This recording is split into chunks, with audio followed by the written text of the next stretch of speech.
Salve, salam berjumpa kembali kita di pertemuan APP yang keempat ini.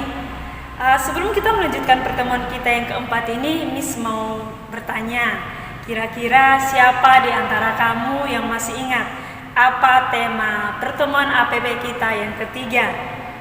Ya, mungkin ada yang masih ingat. Pertemuan sebelumnya kita membahas tentang aku suka menabung. Bagaimana caranya agar nanti kehidupanku ke depannya menjadi lebih baik? Salah satu caranya dengan menabung sejak dini. Maka pada hari ini bersama Miss di tempat ini juga dengan Sir Gultom kita akan membahas pertemuan yang keempat, yaitu aku suka kejujuran. Jika iya, katakan iya, dan jika tidak, katakan tidak. Jujur merupakan suatu kalimat sederhana, namun mempunyai pengaruh yang sangat besar. Kejujuran itu berasal dari hati nurani, tidak bisa dibohongi. Maka sejak dini kamu sudah diajarkan dan diharuskan untuk berkata jujur, baik di sekolah maupun di rumah, baik jujur dalam berkata, bekerja, dan sebagainya. Sama halnya dengan kejujuran yang sudah Yesus ajarkan kepada kita. Jika kamu menjadi seorang yang jujur, otomatis kamu disukai dan disenangi di mana saja kamu berada. Baik anak-anak yang terkasih, sebelum melanjutkan ke pendalaman kita tentang kejujuran, kita awali pertemuan kita ini dengan sama-sama bernyanyi lagu pembukaan.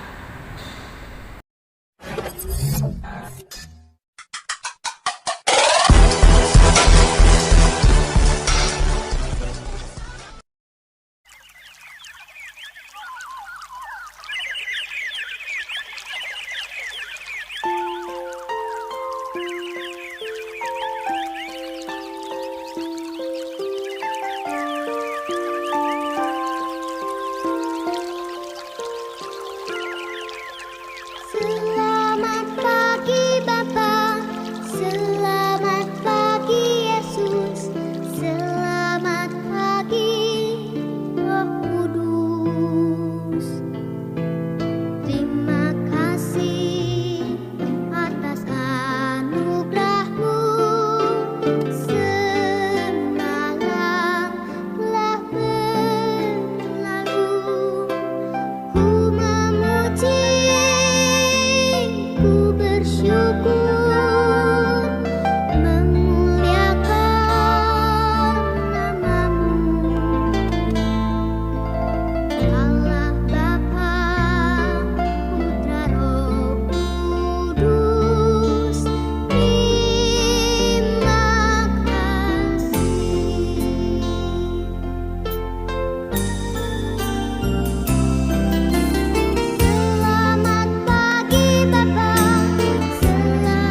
kita dengan ibadah. Silakan kamu ambil sikap dudukmu yang baik dan tenang. Kita berdoa dalam nama Bapa dan Putra dan Roh Kudus. Amin. Ya Allah Bapa yang Maha Pengasih, kami bersyukur atas Putramu Tuhan kami Yesus Kristus yang menjadi teladan bagi kami untuk hidup jujur. Semoga berkat-Mu selalu melimpah ke atas diri kami, sehingga kami selalu hidup dalam kejujuran dan menjadi pembawa damai bagi sesama. Semua doa dan permohonan ini kami haturkan kepadamu dengan perantaraan Tuhan kami yang hidup dan berkuasa dalam persekutuan Roh Kudus, Allah kini dan sepanjang segala masa. Amin. Terkasih dalam Tuhan, setelah berdoa, Miss mau mengajak kalian sama-sama seperti biasa kita membaca Injil pada hari ini. Silakan kamu ambil Alkitabmu. Bacaan kita pada hari ini terambil dari Kisah Para Rasul bab 5 ayat 1 sampai dengan ayatnya yang ke-11. Sekali lagi, Kisah Para Rasul bab 5 ayat 1 sampai dengan ayatnya yang ke-11. Ananias dan Safira. Ada seorang lain yang bernama Ananias. Ia beserta istrinya Safira menjual sebidang tanah. Dengan setahu istrinya, ia menahan sebagian dari hasil penjualan itu dan sebagian lagi dibawa dan diletakkannya di depan kaki rasul-rasul. Tetapi Petrus berkata, "Ananias, mengapa hatimu dikuasai iblis, sehingga engkau mendustai Roh Kudus dan menahan sebagian dari hasil penjualan tanah itu? Selama tanah itu tidak terjual, bukankah itu tetap kepunyaanmu? Dan setelah dijual, bukankah hasilnya itu tetap dalam kuasamu? Mengapa engkau merencanakan perbuatan itu dalam hatimu?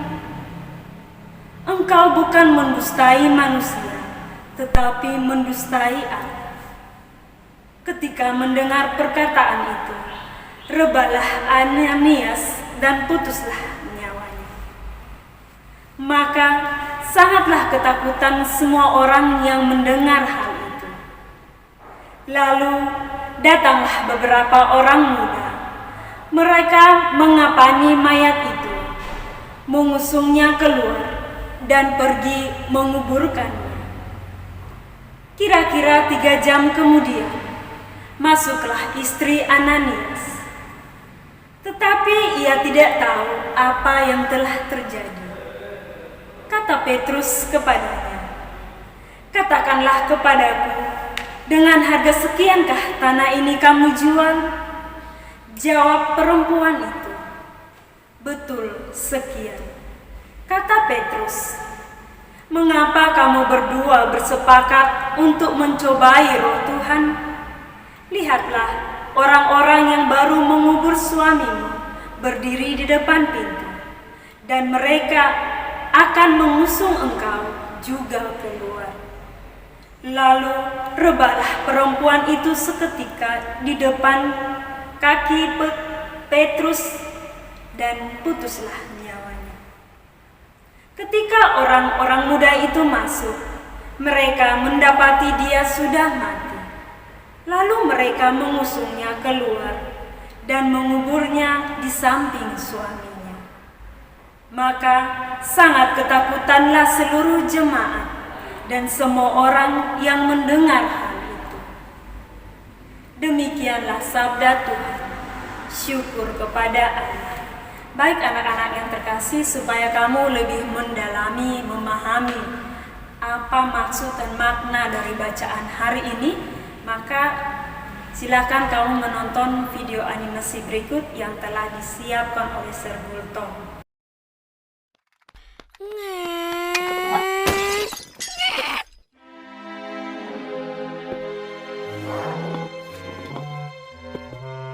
Kenapa, Caleb? Tidak.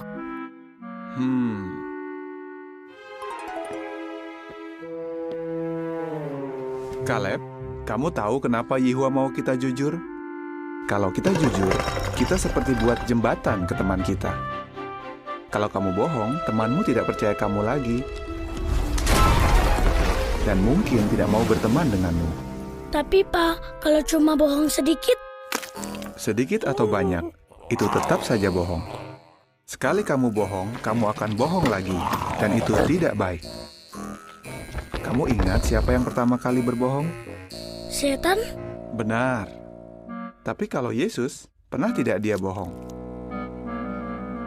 Kamu mau jadi seperti siapa? Aku mau seperti Yesus. Bagus, Kaleb. Jadi, tadi kenapa? Vasnya pecah. Aku tidak sengaja. Saat ku tabrak vasnya. Makasih kamu sudah jujur. Kalau ada yang seperti ini lagi, kamu akan bagaimana? Aku akan jujur. Aku mau minta maaf sama Mama juga. Bagus, Kaleb. Ayo kita cari Mama. Lalu kita bersihkan ini sama-sama.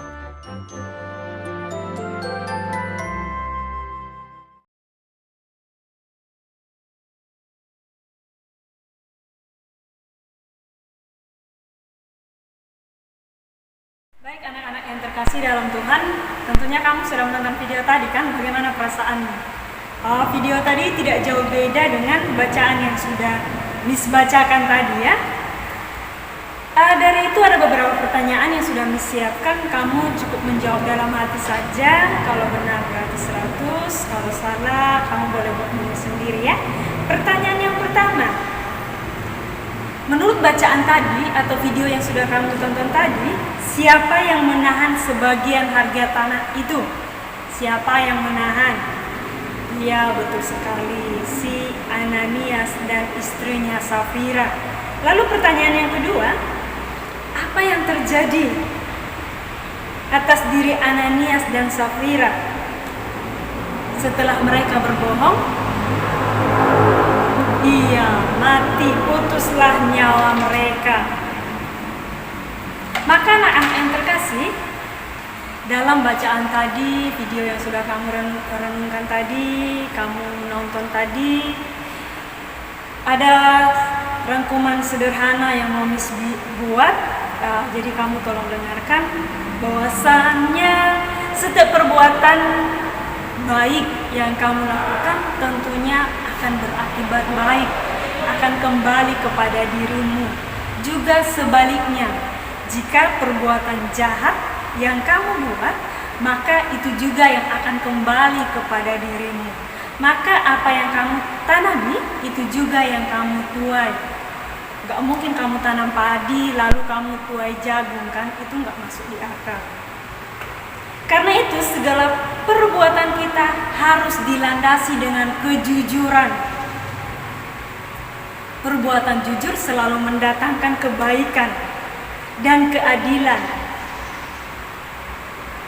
Kamu sebagai anak-anak yang baik, kamu sudah diajarkan dari kecil, sejak kamu masih kecil oleh kedua orang tuamu. Apa-apa saja sikap baik yang harus kamu tanamkan dalam dirimu.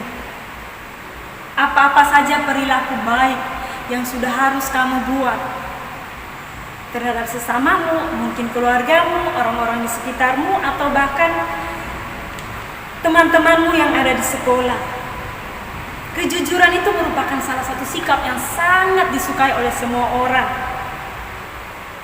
Tadi sudah Miss jelaskan apa itu sebenarnya kejujuran. Kejujuran itu sesuatu yang diungkapkan sebenarnya, kenyataannya, benar adanya, iya tepat, iya sesuai, iya benar. Itulah kejujuran. Kejujuran itu tanpa perlu menambahi, tambah lagi ini atau dikurangi, tetapi kejujuran itu menjelaskan apa yang sebenarnya terjadi. Biasanya sering terjadi di dalam kelas ketika ujian.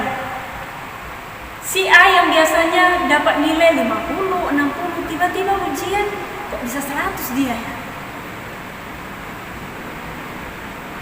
Biasanya ada yang udah berpikir, oh mungkin dia menyontek. Oh enggak, ada yang bilang enggak, dia mempersiapkan diri dengan baik, dia belajar. Ketika ujian tiba, kamu diajarkan untuk jujur dengan dirimu sendiri. Kira-kira iya ini hasil kerja saya atau tidak? Kira-kira ini betul karena persiapan yang sudah saya lakukan atau tidak? Jika ya, hendaklah kamu katakan iya. Jika tidak, hendaklah kamu katakan tidak.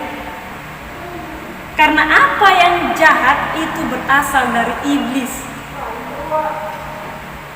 Maka sebagai seorang anak yang dikasihi Tuhan, sebaiknya kamu udah harus belajar untuk jujur. Karena kejujuran otomatis mendatangkan kebahagiaan. Bukan hanya itu, kamu disukai dan disenangi oleh orang-orang di sekitarmu. Maka anak-anak yang terkasih, melalui pertemuan yang keempat ini, yang harus kamu tempatkan dalam hati kamu simpan dalam hati kamu ingat dalam benak pikiran kamu, bahwa kamu harus belajar untuk jujur. Setiap keadaan dan kondisi apapun kamu diharuskan untuk jujur. Karena kalau kamu berbohong, sama halnya dengan tadi kisah si Ananias, pada akhirnya maut, kematian yang akan menjemputmu.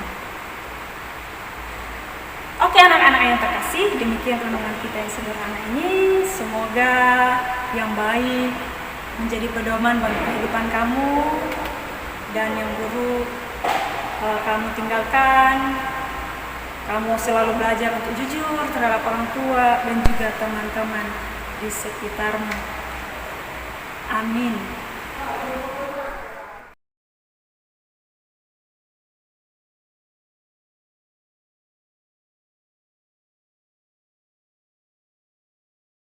Ya Bapa yang Maha Kasih, Engkau bersabda bahwa di mana ada 2 dan 3 orang berkumpul untuk menyebut namaku, maka di situ aku akan ada di tengah-tengah mereka. Maka ya Bapa, sudi kiranya Engkau mendengarkan segala doa dan permohonan kami bagi pemimpin gereja. Ya Bapa, Engkau yang Maha Pemberi bagi pemimpin gereja untuk membimbing kami. Kami mohon, lindungilah mereka agar selalu dalam keadaan sehat, sehingga dapat membawa kami pada kejujuran sejati, seperti yang Engkau inginkan. Marilah kita mohon, kabulkanlah doa kami. Bagi Ibu dan Bapak Guru, Allah yang berbelas kasih, kami juga berdoa bagi Ibu dan Bapak Guru. Mampukanlah Ibu dan Bapak Guru kami untuk membimbing dan menunjukkan sikap jujur kepada kami anak-anaknya, sehingga kami menjadi anak-anak yang baik di hadapan-Mu dan sesama kami. Marilah kita mohon, Kabulkanlah doa kami ya Tuhan. bagi kedua orang tua kami, Allah yang Maha Murah, Engkau memberi kami orang tua yang baik, yang selalu menjaga dan merawat kami, memenuhi kebutuhan hidup dan menyayangi kami setiap hari. Berkatilah kedua orang tua kami, berilah mereka kesehatan agar dapat bekerja dengan baik. Marilah kita mohon, Kabulkanlah doa kami ya Tuhan. Bagi semua peserta didik, ya Allah yang Maha Baik, kami bersyukur atas cinta-Mu yang selalu melimpah dalam kehidupan kami. Kami mohon, ajarilah kami untuk hidup jujur, semangat dalam belajar, dan selalu taat kepada Bapak dan Ibu Guru, serta kedua orang tua kami. Marilah kita mohon, kabulkanlah doa kami ya Tuhan. Kita satukan segala permohonan dan niat kita pada hari ini dengan sama-sama mengucapkan doa yang diajarkan Kristus kepada kita. Bapa kami yang ada di dalam surga, dimuliakanlah nama-Mu, datanglah kerajaan-Mu, jadilah kehendak-Mu di atas bumi seperti di dalam surga. Berilah kami rezeki pada hari ini, dan ampunilah kesalahan kami, seperti kami pun mengampuni yang bersalah kepada kami. Dan janganlah masukkan kami ke dalam pencobaan, tetapi bebaskanlah kami dari yang jahat. Marilah kita berdoa. Allah Bapa yang Maha Kasih, kami bersyukur kepadamu atas segala rahmat yang telah Engkau limpahkan kepada kami. Semoga sabda-Mu yang telah kami renungkan hari ini dapat kami terapkan dalam kehidupan kami setiap hari. Dan semoga kami selalu berusaha untuk hidup jujur di sekolah dan di rumah. Semua doa ini kami sampaikan kepadamu lewat perantaraan Kristus Tuhan kami. Amin. Dalam nama Bapa dan Putra dan Roh Kudus.